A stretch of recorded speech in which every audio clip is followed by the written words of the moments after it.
కేసీఆర్ చేస్తే గీస్తే ఒకడో ఇద్దరో లుచ్చగాళ్ళ ఫోన్లు ట్యాప్ చేసి ఉండొచ్చు, నాకేమెరక కానీ చేస్తే చేసి ఉండొచ్చు దొంగల లంగలి, ఎందుకంటే పోలీసుల పని అది. కానీ దానికి ఏదో పెద్ద అంతర్జాతీయ కుంభకోణం ఏందో జరిగిపోయింది, ఏమో అయిపోయింది. ఎందుకు ఇవన్నీ డ్రామాలు? ఎందుకంటే ప్రజల మనసు అటెన్షన్ డైవర్ట్ చేయాలి. దేని మీదకి డైవర్ట్ చేయాలి? రైతు బంధు ఇస్తలేదు అన్న దాని మీదకి డైవర్ట్ చేయాలి, మహిళలకు 2500 వస్తలేదన్న దాని మీదకి డైవర్ట్ చేయాలి, పెద్ద మనుషులకు 4000 పెన్షన్ వస్తలేదన్న దాని మీదకి వెళ్ళి అటెన్షన్ డైవర్ట్ చేయాలి. దేని మీదకి తిప్పాలి దీన్నంతా? అగో ఏదో జరిగిపోయిందట, కుంభకోణమట, లంబకోణమట. అరే రేవంత్ రెడ్డి గారు, ముఖ్యమంత్రిగా నువ్వే ఉన్నావు, చాతనైతే దమ్ముంటే ఈ లీకులు బంద్ చేసి చర్యలు తీసుకునేది ఉంటే తీసుకో, మేము వద్దంటలేం. కానీ ఈ పనికి మాలిన డ్రామాలు ఆపు.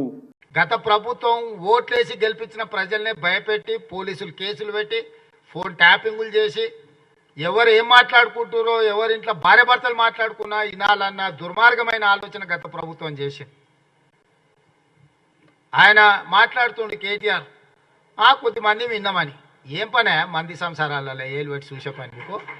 ఎవడన్నా సిగ్గునోడు అట్లా మాట్లాడతాడా? ఇంకే విన్నాం కొంతమంది ఫోన్లు, ఇంకే ఏమవుతుందట? ఎవడన్నా గిట్లా భర్తగించి ఎవడన్నా మాట్లాడతాడా? ఇంకేమవుతుంది? గదే అవుతుంది. చెర్లపల్లిలో చిప్పకూడి తినాల్సి వస్తుంది.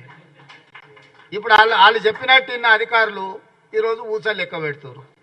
ఆయన అంతకంటే ముందే చెప్పినాం, వద్దురా నాయన, వాళ్ళు దుర్మార్గులు, దోపిడీదారులు, దొంగలు, వాళ్ళ మాటలు విన్నారంటే మీరు జైలుకు పోతారు, మిమ్మల్ని తర్వాత తిరిగి కూడా చూడరని. ఇవాళ కేసులలో ఇరుక్కున్న వాళ్ళని అయ్యో పాపం అని కూడా అంటలేరు వాళ్ళు. చేసినాం ఇట్లనే చేస్తాం. ఎవడు మాట్లాడతాడు? ఊర్లలో ఆవారగాడు మాట్లాడతాడు, తాగుబోతాడు మాట్లాడతాడు, గట్లనే చేస్తాం, మేము బజార్లో బట్టలు ఇప్పుకొని తిరుగుతాం. అయితే ఏందని ఊర్లలో అనరు? ఎవడంటాడు? తాగుబోతాడు తిరిగిపోతాడు అంటాడు. గట్ల మేము ఇట్లనే ఉంటాం. ఊర్లో ఎవరైనా పెద్ద మనిషి పిలిచారా, ఇది మంచిది కాదురా నాయన, పద్ధతి మార్చుకో అంటే మేము ఇట్లనే ఉంటామా? ఏం నువ్వేంది నాకు చెప్పేది? సేమ్ కేటీఆర్ కూడా బర్తగించిన అచ్చో సాంబోతులాగా మాట్లాడుతుండు. దాని ఫలితం దానికి ఉంటుంది. కాకపోతే దాని ఒక క్రమ పద్ధతిలో విచారణ చేసి చట్టపరంగా చర్యలు తీసుకోవాలి కాబట్టి విచారణ జరుగుతుంది. అంతకుముందు ఎవరైనా ఫోన్లలో మాట్లాడుకోవాలన్నా భయపడేది, ఎవరైనా కలిస్తే ఎవడేం రికార్డ్ చేస్తుండ అనే భయం ఉండే. ఇవాళ ఎవరైనా స్వేచ్ఛగా వాళ్ళ జీవితాలలో వాళ్ళు స్వేచ్ఛగా మాట్లాడుకునే పరిస్థితి రాష్ట్రంలో స్వేచ్ఛ తీసుకొచ్చినాము. ఇవాళ ఏదున్నా సచివాలయానికి వెళ్ళి మనం చెప్పుకునే పరిస్థితి ఉంది.